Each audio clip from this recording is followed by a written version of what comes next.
Welcome back to the latest episode of Across the Bifrost. My name's Sung Soo, and joining me in a moment is my dear co-host from across the pond, Pat Dunford. And today, Pat, the flames of it may dwindle to an ember, and the stars forgot to shine. And we may see the meadow in December, icy white and crystalline. But oh, my darling, always I remember when your lips were close to mine, and we saw the midnight sun. Today we're doing a Midnight Suns review. So, some Ella Fitzgerald to start us off. But first, Pat, how you doing? Great, TT. I've still got the image of our lips close together in my head. So let's move on. So we've got Sleeve It or Heave It first, and you've got an interesting card today, right, Pat? Yeah, so this one was recommended by listener of the podcast, Matthew Downer, and it is Acute Senses. Acute Senses is an unaffiliated active card. It's the one with the cool picture of Daredevil using his radar sense. And it says during a character's activation, it can spend a power to play the cards. Enemies do not benefit from the stealth superpower, and this character ignores line of sight when attacking this activation. So this is a card that doesn't really see very much play. I think that's fair to say. I would agree that this card does not see a lot of play. Like, I remember the gist of the card when you brought it up, but not the exact text. And the first thing my brain said, and you're probably getting to it, so I'm jumping the shark, is, oh, Mark for Death Jr., which is what my brain associates with this card. But they are functionally different, right?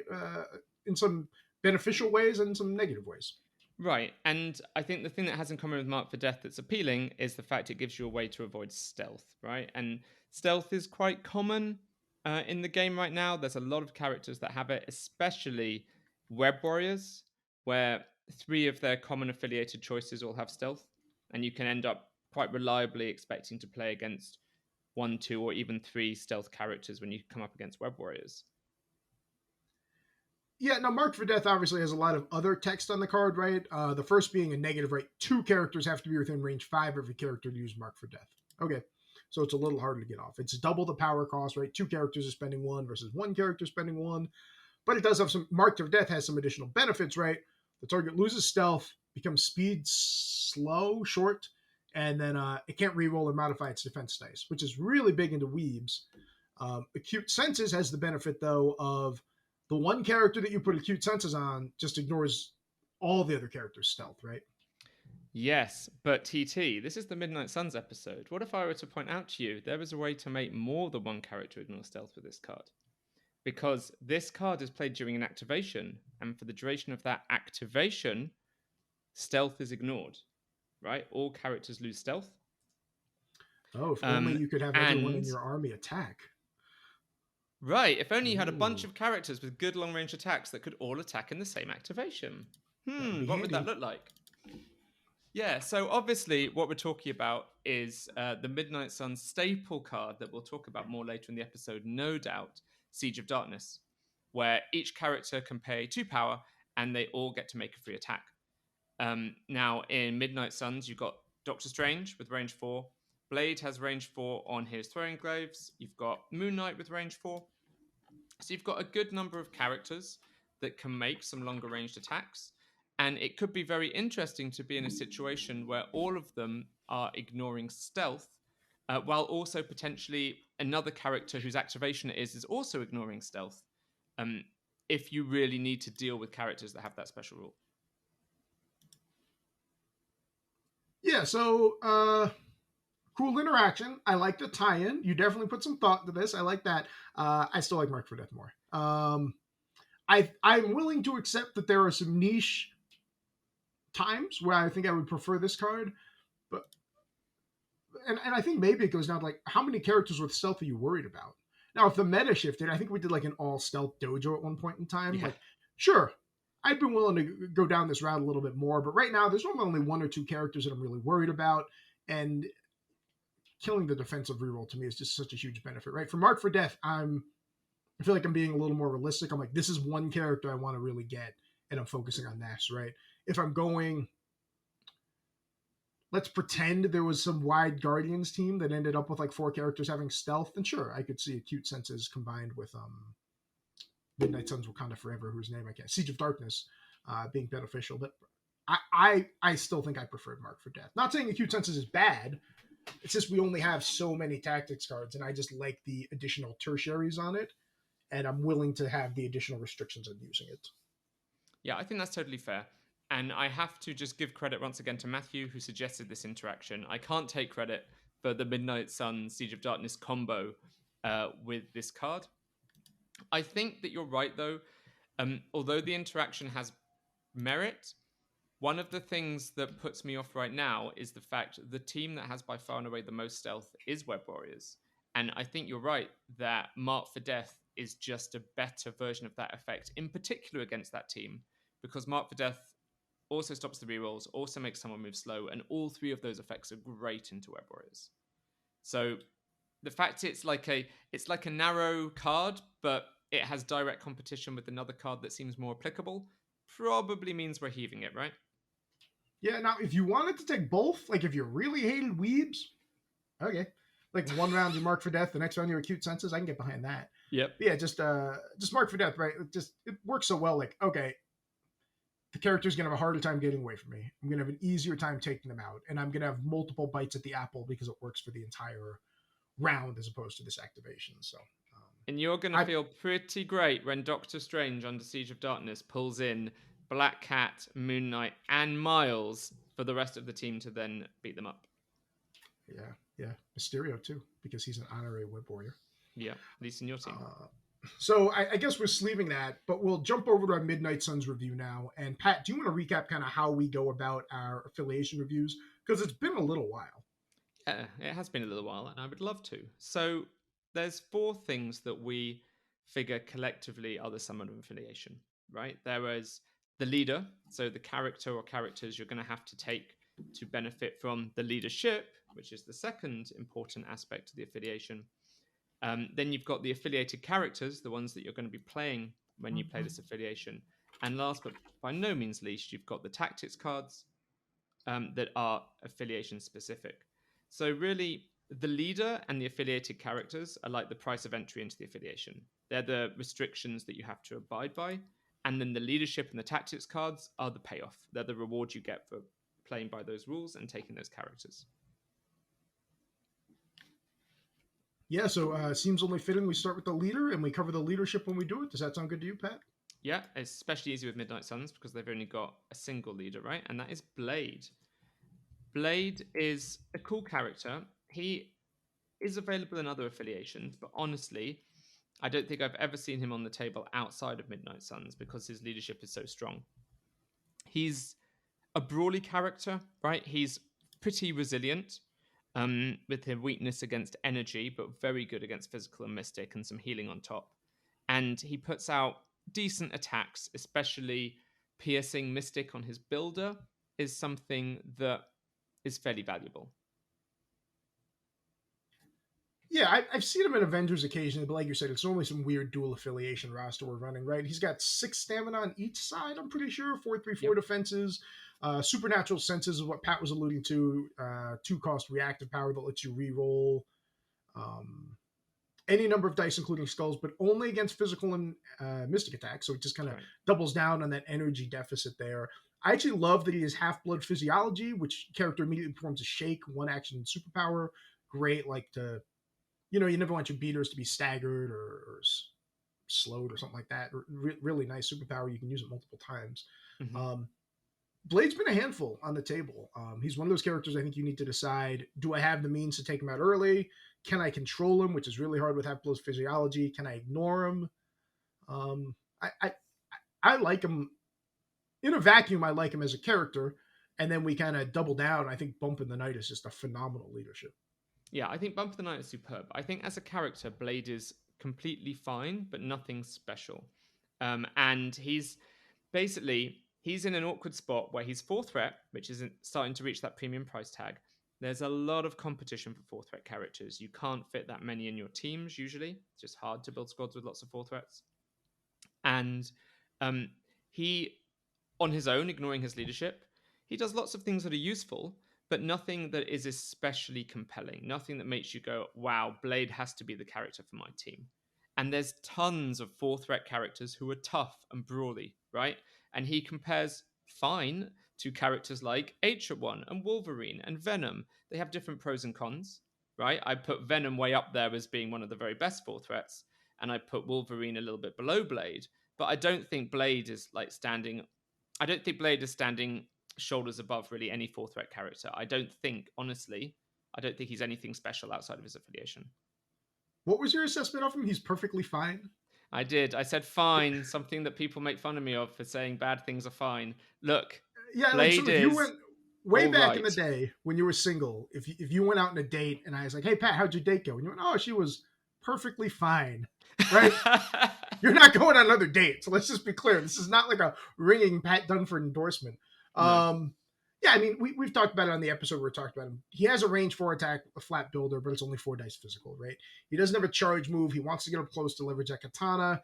He struggles with that, right? The way to control him is just throw him away. You don't want him colliding with stuff. You just literally want to throw him away into nothing just to keep him away from things. You can push him off things as well. He does also have that healing mechanic on there, which makes him a little bit more durable, but yeah. He's a perfectly fine 4 threat character, but his leadership is slightly better than average, to use his leadership is great. No, it's really cool. I think it might just be the coolest leadership. Obviously, that's my subjective opinion. Ooh. I think it is really cool. You can do loads of fun and unique things. I don't think it's overpowered. I don't know if it's the best leadership, but it's really fun to play with. Sure. I'll get behind that. Why not? So it's once per turn at any time during an allied character's activation, it may spend 1 power.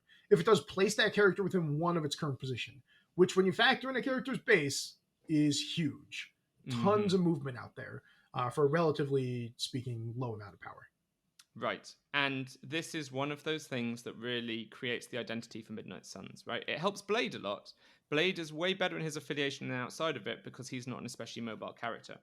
And just like it helps Blade, it can help a bunch of other choices just be a little bit more mobile, which can push them up your pecking order for picking them and putting them in your team. It obviously combos really well with bigger bases and with characters that have extra power or ways to leverage that place effect in different ways. Yeah, so to recap, we think Blade is perfectly fine, and we think Bump in the Night is absolutely incredible. And because of that, Blade is a very passable. Passable sounds horrible too. Here I am. Blade, he ends up being a very good affiliation. It's not like you take him and you feel bad about it, right? No. Way back in the day when I took Steve, I kind of felt bad about taking Steve, but I really wanted the Avengers leadership. And I don't feel that way about Blade. I'm normally happy to drop on the table. I actually think Steve and Blade are a good comparison though, because they do have one thing in common, which is they feel much better when they're using their own leadership than when they're under anyone else's, right? Absolutely. They have really good synergy with their own leadership, and that's one of the reasons why you don't see Blade anywhere else.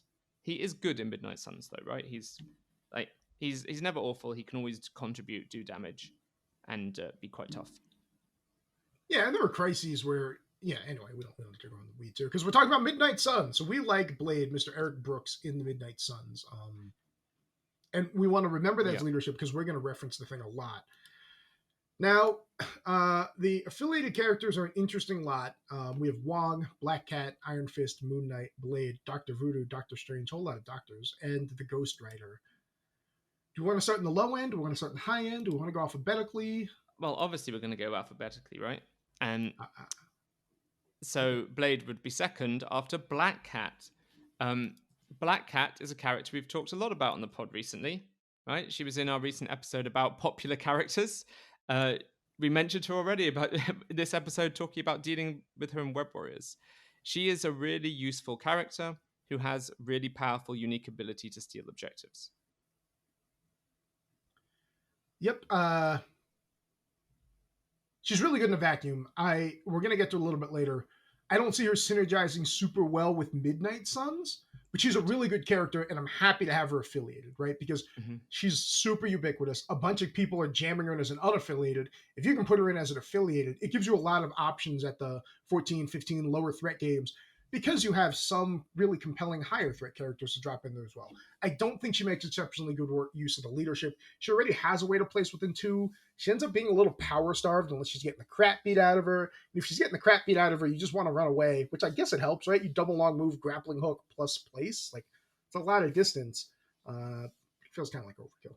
Yeah, I agree. She just doesn't usually have the power to use the bump, and she has a similar effect in her grappling hook. I think because Black Cat is really powerful and unique, like you said, it's great that she's affiliated. I agree with you. She doesn't really fit in the core Midnight Suns game plan, but there's plenty of Midnight Suns rosters that take her on with good reason. So she is definitely a good inclusion to have in the affiliated roster. Next up, Mr. Stephen Strange, Dr. Stephen Strange, medical doctor, not like Dr. Norbert. So, I always struggle with Strange. He's such a weird character. He's always a ton of fun to play. And at the end of the game, I'm like, but was he worth playing? 5 threats, 6 if we decide to slap a gem on him. He gets solar time. He does, to Pat's previous point, have the way to push enemies, omnidirectional push. So Pat mentioned pulling in these stealth characters. He can definitely move people closer to Blade. Allows you to play a more scenario-driven game, right? If you want Black Cat to steal things, Doctor Strange to push people off points. I think it's fine. He's got a big base. He does generate a lot of power. He can utilize bump. I think this is where I would say I think it's perfectly fine that he's in the affiliation. Yeah, I think he's really good in this affiliation. I think this is one of the best homes for him because he is a character who uses bump really well and who has great combo potential with the Midnight Suns tactics cards. He is one of those affiliated characters that makes the best use of the payoffs that Midnight Suns provides. So I think he works really, really well. I think he's really fun to play with Midnight Suns. You have so many options between the place and the pushes and the pushing to set up other attacks on the Siege of Darkness turn. I think he's really cool. I think the only downside, and it's a big one, is he's a 5-threat character, right? And your leader is 4-threat. And I think that you could argue he is at his most interesting in this affiliation. He synergizes with it incredibly well. He's powerful, but you often just can't fit him in because it's hard to take a 2-character core that costs 9 threat, right? Yeah, and I guess a little bit of spoilers, right? We have Blade at 4, like Pat said. Mm-hmm. We have Ghost Rider at 5. We have Voodoo at 4, and we have Strange either at 5 or 6. And my main reason that I'm not heavier on Strange is because we have the 2 characters we're going to cover next, Doctor Voodoo and Ghost Rider. Yeah, and, it's stiff competition. Right, and Doctor Voodoo is a character we also talked about in the popular character episode. He's just really good, right? Voodoo and Cat being your affiliateds, incredibly strong scenario game. Kind of fights with what Blade is going to do. But again, you're never upset about having him be affiliated. He can do a whole bunch of weird shenanigans. He can just stall out those scenario focused games, like putting a possession token over there and just brawling on the other side of the board with Spirit Venom. Yeah. I don't he's really. really Do we powerful. need to talk more about Doctor? Yeah, he's real good. I think I like that between him and Blade, Midnight Suns have no shortage of mystic attacks, which can be really helpful. I like that with his good power generation and medium base, he's really good with bump, and he synergizes really well with bump because he can sometimes struggle with his action economy. And you can have really bad Doctor Voodoo activations where you have to advance, you only get 1 attack, the dice aren't that hot, and you're basically done for the round. And bump helps mitigate that. It reduces the number of times you have to advance, increases the number of times you're making those high quality attacks. Yeah, I know in the main episode, because a couple people said this, basically our advice for playing against some of these characters was just attack them. Voodoo's another one of those characters you could try to power starve. If you can get a poison on him, if you can throw him so he has to advance and attack every round, you get a lot of benefit out of there. So I do agree the bump helps him immensely, right? Because you want to be double blasting with Spirit Venom, right? For the sap power and he's going to pick up 1 or 2 points of power for damage done. Maybe you get a point of sap. And that's all he needs to get rolling, right? Then he has possession wide open and his throw. So I think he synergizes phenomenally, which is one of 2 reasons I bumped Doctor Strange down. Because I'm like, Dr. Voodoo's Dr. Voodoo. Doctor Strange is just a strange doctor. I completely agree. I also really like the synergy he has with bump in regards to his builder being range 3, but his throw and his spender being range 2. And you can often have situations in Midnight Suns where you use your builder, get the power you need, then bump into range to use one of those other 2 abilities. Yeah, and you can have the same inverse, right? You're able to builder possession and then bump yourself out of safety, right? Make them utilize a move to get within range to retaliate you now that you've had those reduced defensive dice. So a lot of different options to play him, and I do think he utilizes bump extremely well. Is there anything else, or can we jump over to Ghost Rider? I feel like we've talked about Voodoo a lot recently. Yeah, last thing I'd say about Voodoo is when I think of Midnight Suns, I think of Blade and Voodoo. Those are the two characters who, to me, are the most ubiquitous and you see most frequently on the table together. Ooh, interesting. Okay, I think of Blade, Fist, and Moon Knight, but okay, sure. I Okay. understand why you'd say Voodoo. I guess I just like that 10 threat core, but we'll get to that in a little bit. Jonathan Blaze, honorary Guardian of the Galaxy, Ghost Rider. If someone needed more movement, it was clearly Ghost Rider, and that bump is insane with his base size. Yeah, it's really cool, right? It's got that 65mm base, so he goes a huge distance. And he generates power really, really well. So even though it's a little bit redundant with the fact he also has a long move that he can use with power generation, it's also kind of not because he does have the power to use both. And it's really nice to have that luxury of having two different movement effects that aren't costing you actions. It gives you a lot of flexibility during your turn. Yeah, I don't mind it being kind of redundant at all because using Hell on Wheels plus double beam is going to be what 7 points of power, right? Mm-hmm. Bump plus double Hell on Wheels, or not Hell on Wheels. I don't remember his beam's name, but bump plus double beam only comes in at 5, which to me is a huge benefit because we want to set those beams up. I like Yeah. Ghost Rider a lot here. Now the anti synergy is to like Ghost Rider wants as many models on the table as possible, and Midnight Suns kind of struggles to get super wide, but like we're nitpicking here. Ghost Rider's a really, really good character, a ton of fun to play. He's so hard to plan around because you're like, well, let's see, what could Ghost Rider do? Well, he could move long, he can move medium twice, he can place his base, he goes wherever he wants. Brings really relevant tactics cards. I like Ghost Rider a ton. Yeah, me too. He's also got a fantastic builder attack for use with Siege of Darkness. Um, Great synergy, just like Doctor Strange. Great synergy with all of the Midnight Suns effects. Really good in the affiliation. Unfortunately, very hard to build a team that uses both of them, but you might still want both in your roster and then you bring them out in different crises. Yeah, Chains of Damnation, right? That 6 dice energy builder. Not gonna sneeze at that. Yeah, it's scary. Yeah, okay. So we're pretty high on the Ghost Rider. Next, we have Iron Fist, the Fisty Boy. Everyone just kind of knows him for the Iron Fist, which is his 9 dice spender, which is fair. But I will say Bump helps him a ton, getting into position to be able to start cheese striking a little earlier, maybe even a flying kick to a cheese strike. He has improved martial arts, right? So he wants to be close to people. He generates additional power, so we can always use the place. I like Danny Rand a lot, and I really like the fact that they have a powerful affiliated 3. Yeah, I'm really, really like Iron Fist. It probably helps that in my league game last night, I had Iron Fist activate and daze 3 characters between Cheese Strike and Iron Fist. Then in the next round, KO 2 of those characters before they activated. So he's way up there for me right now. But yeah, the Iron Fist is superb utility. That just being able to activate characters is nuts. People have to play around it. They have to be scared about it. I love the power generation. It enables cards like field dressing really well. Um, and the fact that you can use that to great effect on a lot of different crises, right? Just having that extra power you need to do things like pick up an extract and pay to flip. It's just so useful that I never feel bad about having Iron Fist on my roster. He's a really useful kind of filler 3 that you can take in any situation and you can do something useful with him. Yeah, a bunch of different options for how to play him, and he also brings you an affiliated heroes for hire, which is an incredibly powerful tactic card as well. So, yeah, I think we're both pretty high on Danny Rand there, right? Yeah, I like him. Next up, Moon Knight. Um, so Moon Knight was one of those characters I didn't really love until I was forced to play him a lot, and I've come around on Moon Knight a lot. I really like him now. I miss him a lot because I'm not playing webs anymore.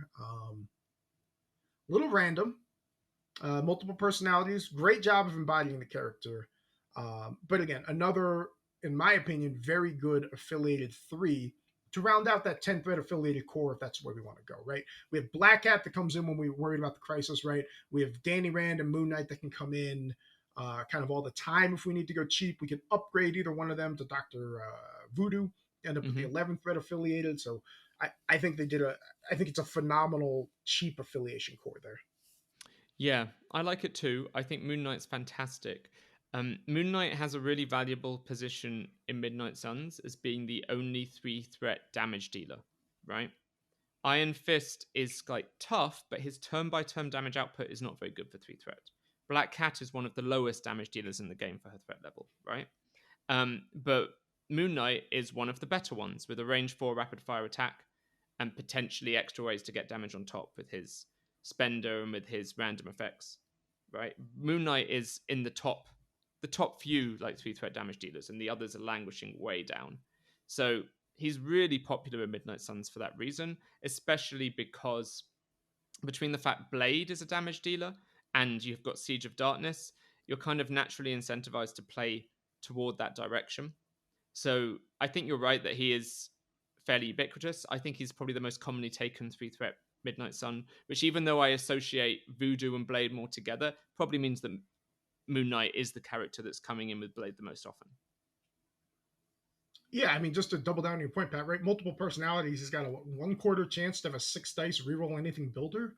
Yep. That's real good. That's it's been a ton of fun to table. Now, sometimes that doesn't happen, and sometimes you get the multiple personality result you didn't want, but that's just part of playing a weird, mentally unstable superhero. But yeah, and one thing I want to call out about Moon Knight is if he didn't have multiple personalities, he'd still be a fine character. So I think it helps a lot that multiple personalities really feels like a nice bonus, right? Because without it, he's still good. So the fact that sometimes he is just amazing because you roll what you need and it really helps, it's just fantastic icing. Yeah, and he's got 2 really powerful. He's got 2 ways to use Siege of Darkness, which we've talked about in the Wakanda Forever episode is important, right? He can be in range for the bow staff, or he can be in range 4 for that throwing crescents. Both are super relevant. Yeah. So we like Moon Knight. And then there's Wong. Now, people are going to yell at me on the internet, and that's fine, because I'm not on most social medias. I don't like Wong. I see you taking him in these rosters. I get it. He heals Thanos, right? He pulls a condition off him. This is great. I don't like Wong. I don't like. Look, he can't helicarrier strike. Like, what is he even doing in this roster? That is a callback to our previous episode for those that are scratching their head. So, look, I am also not a big fan of Wong, but, and I feel like I've said this to you recently in a previous episode, I don't know which one, but I've seen enough people have success with Wong that I am prepared to recognize that we may just be incorrect on this one. And actually, maybe there is nothing wrong with him at all. He does a few things that are really relevant in terms of comboing with other characters, right? He heals characters with Midnight Suns are pretty tough, right? It's nice to have extra healing on Blade at a minimum, but also Voodoo, Iron Fist, Ghost Rider, Doctor Strange. You're not sad about that. Removing conditions, it's okay.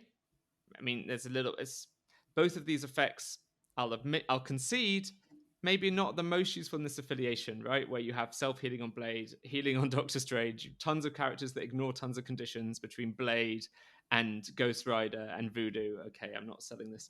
Let me start again. Wong is a 2-threat character who's affiliated. That alone is useful.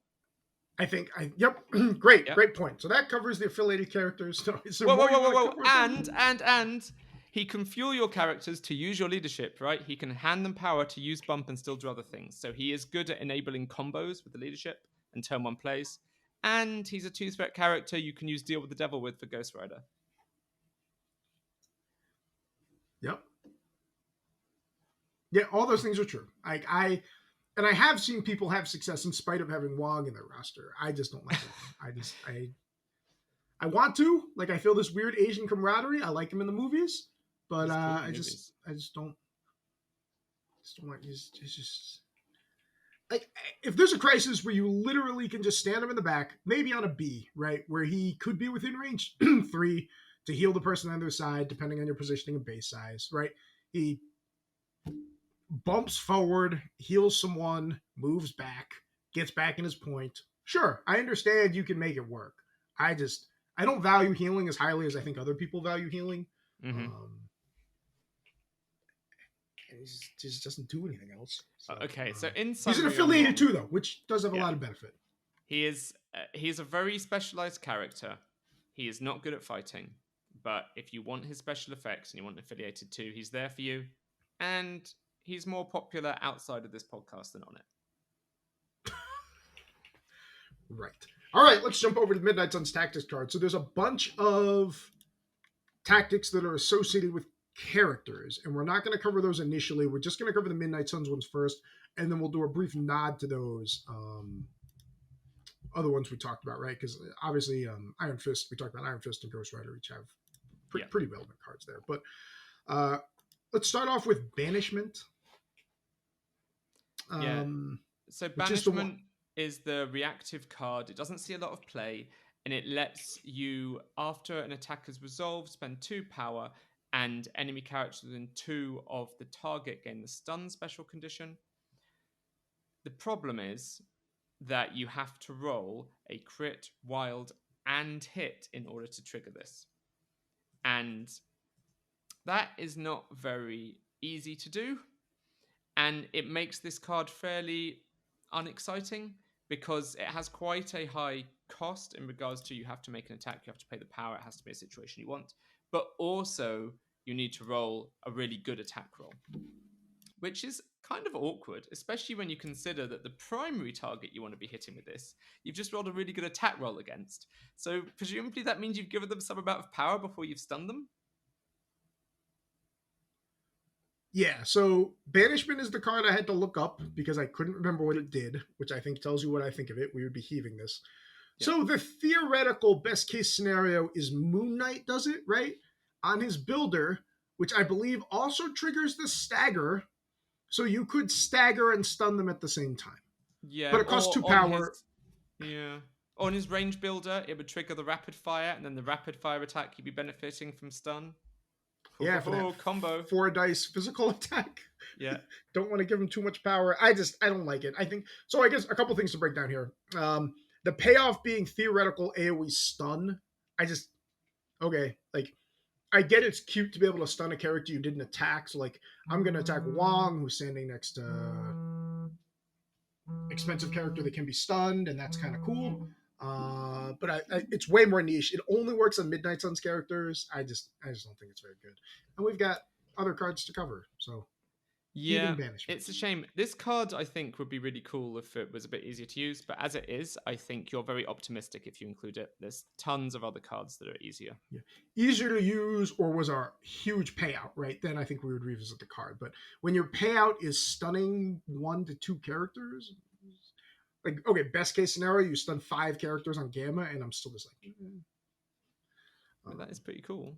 But yeah, the problem is you can't rely on doing it when you need it. You're like, great, this is the moment where I can stun 5 characters on Gamma, but I didn't roll an amazing attack roll, so guess I can't. That's what we're talking about, right? We were talking about the payoff of Helicarrier Strike being AoE Incinerate, and we're like, yeah, that's worth considering. That's worth you still chasing a single wild for. Yeah. I am now chasing 3 results, and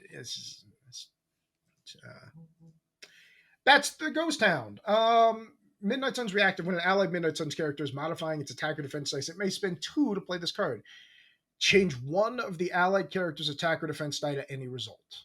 This effect may change skulls. So this is obviously very expensive from a power standpoint, right? When we look at the power economy, just a reroll dice, this seems really high, but we're not re-rolling a die. We're setting a die. So if you have relevant triggers, this is extremely powerful. And there are characters that have some relevant triggers, right? Moon Knight wants rapid fire and stagger. Iron Fist has a stun, which apparently is the same thing. Dr. Voodoo. Blade has Pierce. Dr. Voodoo has Sap and Power Burn. Like Ghost Rider has. Yeah. You got the most powerful combos for this are Doctor Strange's Crimson Bands of Cyttorak, which puts an activated token on if you can get the very difficult effect, and Moon Knight Stagger, or indeed triggering Banishment. Right, those are the things with the biggest payoff, and they're all kind of like okay. I don't think I would take a card that just did that. But the nice thing about Bats the Ghost Hound is it isn't consigned to just giving you those effects. You can use it in a pinch for anything. And because you're doing it in the modified dice step, you're using it when you know, hey, this modification is critically important, right? It can give you an extra point of damage, in some cases more than 1, because you can, for example, turn a skull into a wild with blade and get the pierce effect and functionally do 2 damage, right? You can save your character, and that can give you a whole activation. And so for that reason, I personally really like Bats the Ghost Hound. I've been happy with it every time I've played it. It's kind of like an insurance policy card, like other dice fixing cards, but with the added benefit that it makes particular aspects of characters really threatening and really reliable, which I personally like. Yeah, I view it similar to a winging it token where, okay, I've rolled really well, they've rolled really bad. I'm going to jump on this opportunity. And like you said, getting an extra 2 points of damage in or getting that 1 point you need to set up a daze or something like that. It commonly makes my 10, it rarely makes my 5 is my issue. But I do like it as a card. All Yeah, of us are happy to spend 1 power to reroll a die. It's interesting when you're paying 2 to set and it takes a tactics slot. So again, for me, it makes my 10 a lot, and then it comes down to like, well, I want brace, I want med pack, I want siege, I want but after that, heroes. yeah, I agree that you probably want 2 restricted cards in Siege, but after that, I think Bats is good. And maybe whether or not it fits in your 5 will depend on what character specific cards you're taking or any particular counter cards. Like, for example, we spoke before about how you might want Mark for Death into Web Warriors, right? I would be ditching Bats to get Mark for Death against that team, but maybe against other teams, I'd rather have Bats. No, and if I was playing, there were definitely times I'd take it. If I was planning on using Doctor Strange for like a beat stick, and I thought there might be a chance I was using Crimson Bands, I'd be willing to drop it out there. Mm-hmm. Because that's just such a powerful effect, right? If I have Danny Rand out there plus Doctor Strange and be able to hand out 2 activated tokens, sure, I'd be willing to use a tactic card for that. But Yeah. so to be clear, I think it's a good card. It's just in my limited experience with Midnights, it's just tactic slots are tight. It's easy to make the 10 now, hard to make the 5. Yeah, it's good, not great, right? Happy to That's a great play way it, to but put not a it. slam dunk. Yeah. Siege of Darkness. It's Wakanda Forever. It costs 2. It's Uh, it's great. it's real good, phenomenal. Yeah. Um, don't know what else to say about it. So, okay, I guess I do know other things to say about it because I was about to follow that up. So that was a bad preposition. The affiliated core of this is so much bigger and more diverse than Wakanda. Is the Mm-hmm. first thing I want to highlight. You have tons of different attacks being tossed out there. And even though we talk about Black Cat not wanting, not being super brawly, if she's in range to attack someone, she's got a 4 dice pierce builder. It's not nothing by any Yeah, stretch. I would say that the thing with this card costing 2 power per character is you do have some characters, including Black Cat, Wong, and Iron Fist. I think they're the 3 offenders who, when you play this card, you might not necessarily want to play it with them because their free attacks are not very damaging and they have no guarantee of being successful. So, depending on the situation you're in, okay, look, I know no attack in MCP is guaranteed to be successful, but you know what I'm saying? They have a high likelihood of doing nothing. So, considering you're paying 2 power for the privilege of making the attack, and these characters have useful ways to spend their power outside of attacking, and like making builder attacks is not their primary game plan. You may want to just not play this card with those characters. That said, all of the other characters, right? Blade, Voodoo, Strange, Ghost Rider, Moon Knight, they're absolutely astonishing with this card. Yeah, I mean, to be clear, I really like this move on Danny because of Flying Kick. If I need to move Danny, like I get what you're saying. I'm not doing it to count on a days Yeah. to guarantee damage through because he's got a 5 days builder, 4 days builder. Is wild stun, I think, right? But for that 1 inch place, that can be really relevant, right? Danny moves up, dazes someone, he stands at a point, they throw him off the point. I siege of darkness and back onto the point with a flank kick. Like I think that Yeah. line is super relevant there. Oh, don't get me wrong. But It can be applicable to use Siege on any of these characters. I'm just saying it's not it's not the. automatic. You need I to think agree. about what is it going to get me.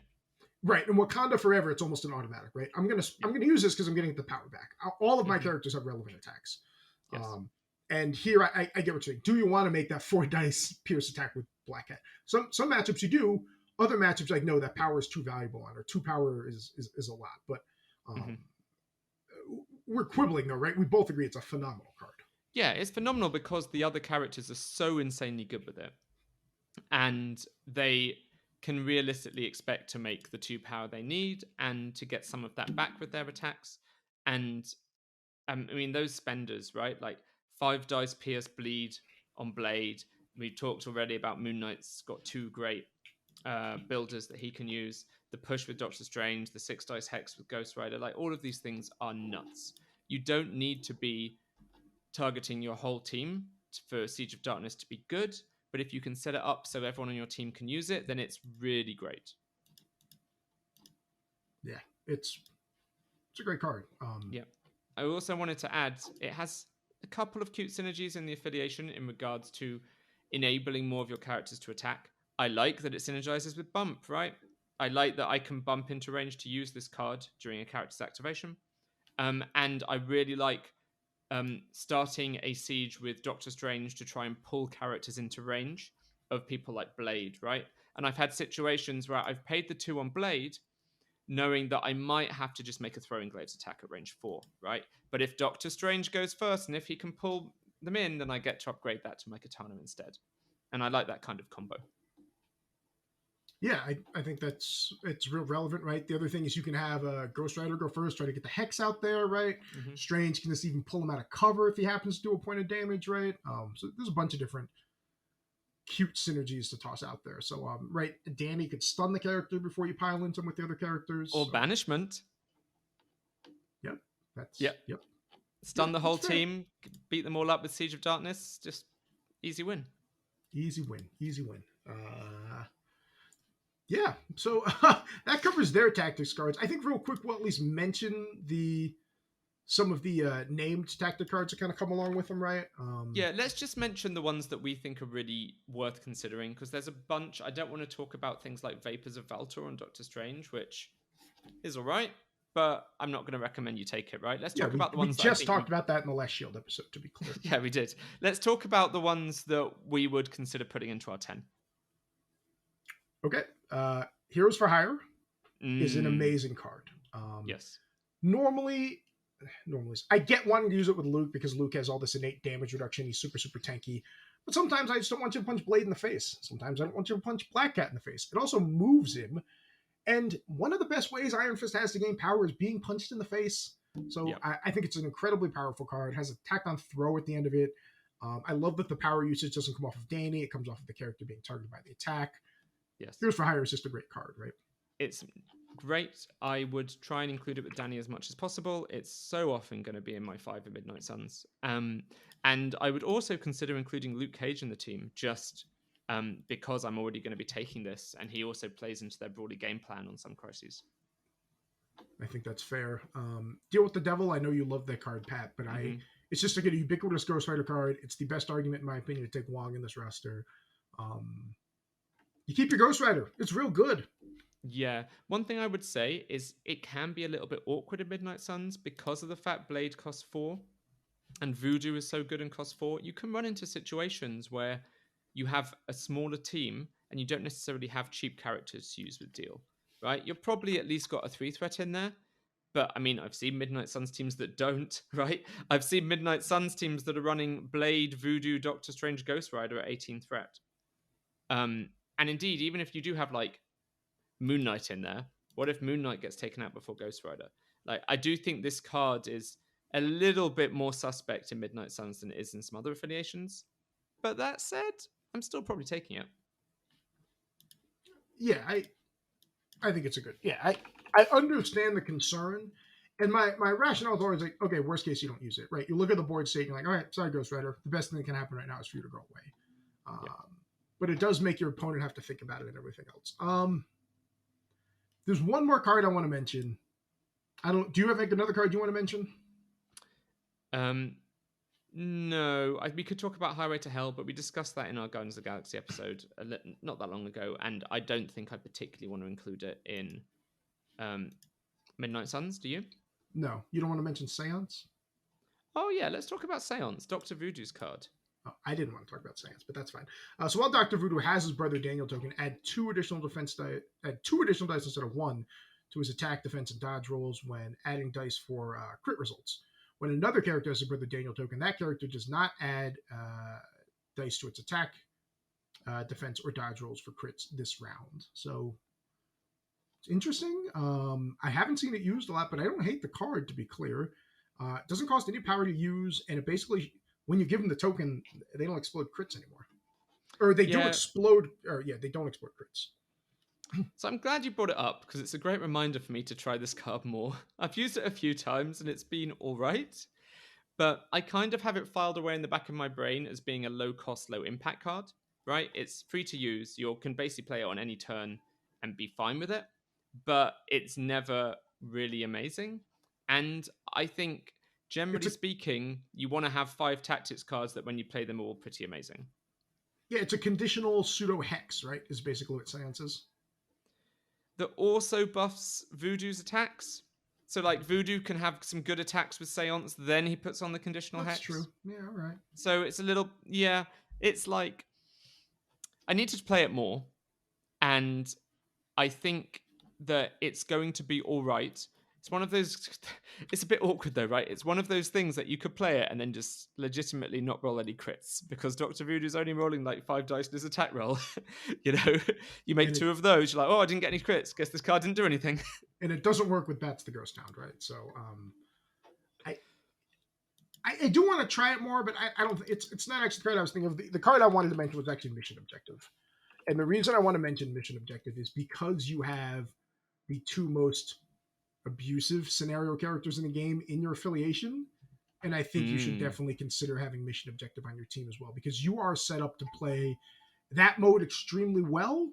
Or you could go the other direction and be like, you know what, I want Blade, Danny, Moon Knight, Ghost Rider, and we're going to grind. But I think the threat of it is extremely powerful.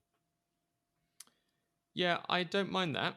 I don't know. Like, I see some Midnight Suns people play crises like Legacy Virus, presumably with that in mind, right? Like, hey, I've got Black Cat and Voodoo in affiliation, so I'm great at Legacy Virus. And while that's true if your opponent doesn't have those characters, I'm a little bit concerned that the teams who are really trying hard to win Legacy Virus do it better than Midnight Suns. And you might just be setting yourself up for a fall when you come up against those specialists. I think that's a valid point, and it's honestly one of the points we talked about with our Avengers rosters that we worked at. Right, like we're good at Legacy Virus, but we're not the best. Mm-hmm. So, is this something we want to bring? And ultimately, I think we both decided to drop it.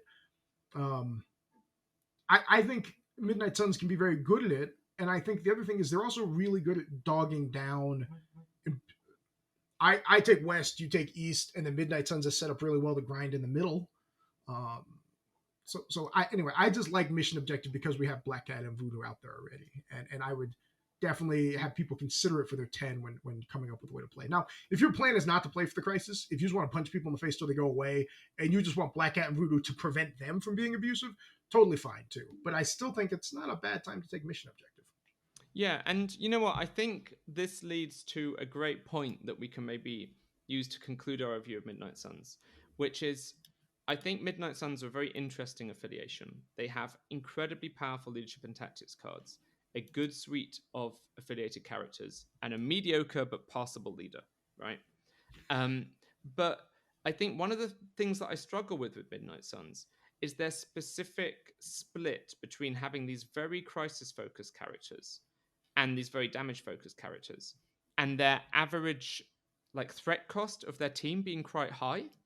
And in my experience, it just makes building a team with a coherent game plan a little bit awkward because your team tends to be a little bit on the smaller side compared to your opponent in a lot of situations. And you have some control elements, but generally, if you want to control really well, it's really helpful to have more activations as well as having control elements. So for that reason, Midnight Suns often get pigeonholed into a damage focused team where having fewer characters can be can be easier to leverage. What do you think? Yeah, I think it is a good way to wrap up. I think there's a couple. I think Midnight Suns is a ton of fun to play. I think you can win a ton of games with Midnight Suns. Yeah, agreed. I think that you end up in a place similar to Avengers where you're not innately great at anything, but you're really good at a bunch of stuff, but you have to commit harder than Avengers does into those things, right? You don't have as many characters that can fill both roles. I do think they struggle really hard from being tall. I like the aggro builds of Midnight Suns a lot. I like the X23 Honey Badger package being tossed in here personally. Right, that comes out at 15 threat. It gives you two characters that have. I'm sorry. What's the 15 threat? Blade, Moon Knight, Iron Fist, X, and Honey. Yeah, at the cheap end, right? And then you can upgrade one of them to Doctor Voodoo, and then ideally, obviously, right at 17, we're just playing Ghost Rider, right? Um, yeah, so then you end up with what Strange Ghost Rider coming in at 9. Pick your 3 to get to 12, and then the two mini Wolverines up to 17. Okay. Which isn't the worst thing in the world. It's But that's a great example, right, of a team that is pigeonholing itself into pure damage, it right? is, You're and taking a that's yeah. what I wasn't articulating very well. I think you have to commit at roster building which way you want to play this team. I don't think you can straddle that line of doing both. I think you end up if you go aggressive with like, okay, I have Cat and Voodoo just to like kind of make you play honest. Because I think obviously you want Toad if you're going to go with the scenario abusive way, right? Yeah, maybe. I do think Voodoo in isolation is really good as a way to have your team keep up against teams that are trying to do faster, more crisis focused things than you. Right? He alone can be a good way to make your opponent play honest, like you said. Um, and so I think he's very popular, right, in any kind of Midnight Suns team for that reason. But once again, he's pushing you to having a lower model count when he's side by side with Blade. Um, so yeah, I think Midnight Suns are a really great team.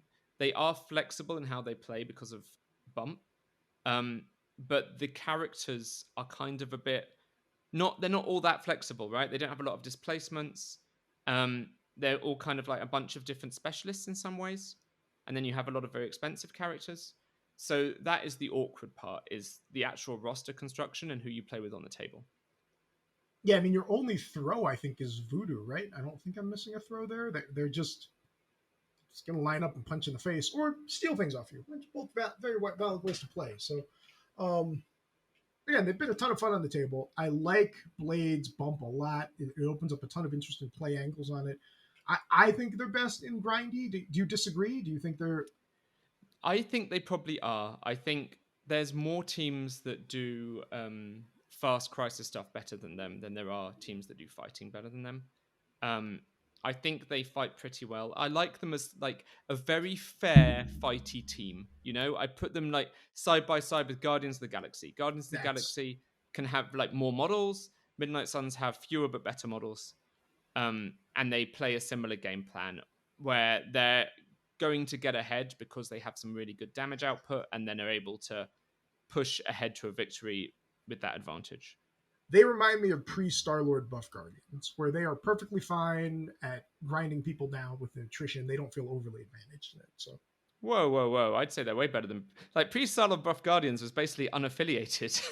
I think their affiliation is really strong. I think their affiliation is really strong. I'm not in love with the tall damage dealing teams unless you're Black Order or Brotherhood. I guess is my TLDR there. Yeah, Um, yeah, that's my personal feelings on it. fair enough. Um, yeah, so I would give them kind of like a B kind of grade. I think they're a good all round team. They can win plenty of games. They've got various ways you can build them. Um, they're sometimes outshone by more specialist teams in different areas. All right, help me out. We don't normally grade things, so help me out here a little bit. Can you give me an example? So first of all, I hate this tier of like S, A, B, C, D, F. Okay. We don't need What it. kind of grading system would you like to use? Just school grades. We got A, B, C, D, F. Perfectly fine. Okay. Okay. Second thing for me in gradings, you got to use the whole system. When everyone's like, "Oh, this restaurant's 10 stars, this restaurant's 1 star." Okay, you don't have a 10-star system. You have a binary system. You have a yes or no system. You've got to Okay. use the whole range. So Including if we're F? using what? Including F? Yeah, you've got to Harsh? use the whole range. Otherwise, why is that rating out there? It's Okay. not. Okay. It doesn't matter. Okay. So what's an example of an A tier? Would A be Criminal Syndicate? Okay. Teams that I would put at A: Criminal Syndicate, Black Order. Um, Perfect. Where would you put Brotherhood? I would put Brotherhood at B. Okay, and then for me, then that would put Midnight Suns at a C. Oh, Just, okay. I So don't I view them don't as think they're significantly worse than Brotherhood. I think they're okay. very competitive with them. Okay, see, I view them as a bump down from Brotherhood personally. Yeah. Basically, So I kind of collectively view all the teams whose primary game plan is damage, but who aren't Black Order, as kind of a B. Like, they're all good, but they're not the best at that thing.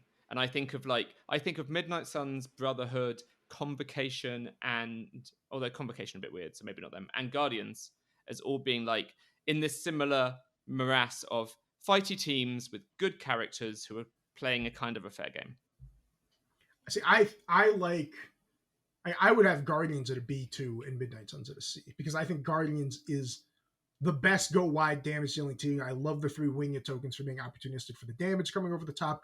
Weaker tactics cards for sure, but just their ability to go super wide with a really like they're wide at every threat value, throwing 5 dice attacks into you and just being super obnoxious. For me, Brotherhood picking up Rogue, Juggernaut. I don't know. I personally put those high. I understand what you're saying. I would just have those at B's, and I would have Guardians at a C. Or so I think you're right. I think one of the things we've hit on here that we've talked about a few times, and you've made me realize now in your summary, is I think what we're actually doing is we're criticizing a little bit the Midnight Suns affiliated character list, right? We're saying it doesn't really stack up as well as some of the other teams. Which is crazy because they have really good affiliated characters. They just don't fully jive with each other, right? Yes. And so basically, this is a team where their leadership and their tactics cards are superb payoffs, but the price of entry in regards to their leader and characters is quite steep. So they're not broken by any means. They are, however, perfectly good and playable. And something to keep an eye on, I guess, as more characters come out. Oh, will anything be added to Midnight Suns? Because that could shake them up a lot, right? Yeah, it definitely could. So to wrap this up there, okay, so Pat, you have them Midnight Suns at B still. And I don't need to argue off that. You have them at B's, correct? Yep. Okay. Can you give me an example of a C affiliation? A C affiliation? Spider Foes? Ooh. Yeah, no, I have Spider Foes at B as well. They're a fighty team that tries their hardest and rolls dice at you. So spoilers, Pat. You're going to have to give me a C, a D, and an F. This is difficult. Maybe I only have... F, we can just say defenders, right? We can just say defenders. I don't grade on a curve. Yeah, we can give defenders an F. Okay, so now we need a D and a C team. Do you want me to... Inhumans. You have Inhumans at D? No, I have them at C. Okay. I don't have a D team. Okay, so we've got a C team. Okay. Dark Dimension? If we have to include D. Cabal. Asgard. Oh, yeah. So I put Cabal at C. I think Cabal's Asgard a C. at C. I don't want to give anyone a D. Why do I have to have 5 tiers? Because that's the whole point of the system. Otherwise, we don't have an A, B, C, D, F system. We just have a 4-tier system. You got to have someone at every rank. All right. I guess if you truly believe that all the C's are parallel, that none of the C's are better than the other ones, that's fine. We can just have a whole bunch of C's. Yeah, I think, okay, maybe Midnight Suns are a B- or C+. Maybe they can edge into that C range. But, I mean, I think they're good. I think they're fun. I think they're pretty powerful. I think they have no problem winning games, and they're really popular, right? People love playing them. I like Midnight Suns a lot. I don't think there's anything wrong with being a C affiliation. I would have Spider Foes lower. I think Spider Foes are weaker than Midnight Suns are, which is why I'd put Spider Foes at a D, despite them having Mysterio, the best character in the game. But we don't need to quibble about rankings. There's a reason we don't do ranking podcasts. And we hear all of you asking to do rankings. We hear you. I just personally don't find them terribly entertaining. And Pat Graves on a curve. So here we are. So we do genuinely want to thank each and every one of you for listening. You can jump over to patreon.com/across the Bifrost if you feel like supporting us financially. You can jump over to youtube.com/across the Bifrost MCP if you'd just like to give us a like or subscribe. We really appreciate that. You can find all of our work over at acrossthebifrost.com. And until next time, everyone, cheers and happy gaming. Did I wrap too soon? Are you good? No, it's good. Okay. X-Force? Is X-Force a D? Yeah, X-Force. No, I put them as a... Basically, here's Pat's ranking. I think all of those teams are all okay and interchangeable, and I think it's too much cribbling to put like X-Force versus Midnight Suns versus... It just doesn't functionally matter if a team's a C or D. That is what you're arguing. No, I just don't think it matters. It's like, my plan is to roll dice at you, and if my dice are good, or if I play better than you, or both, I'll win.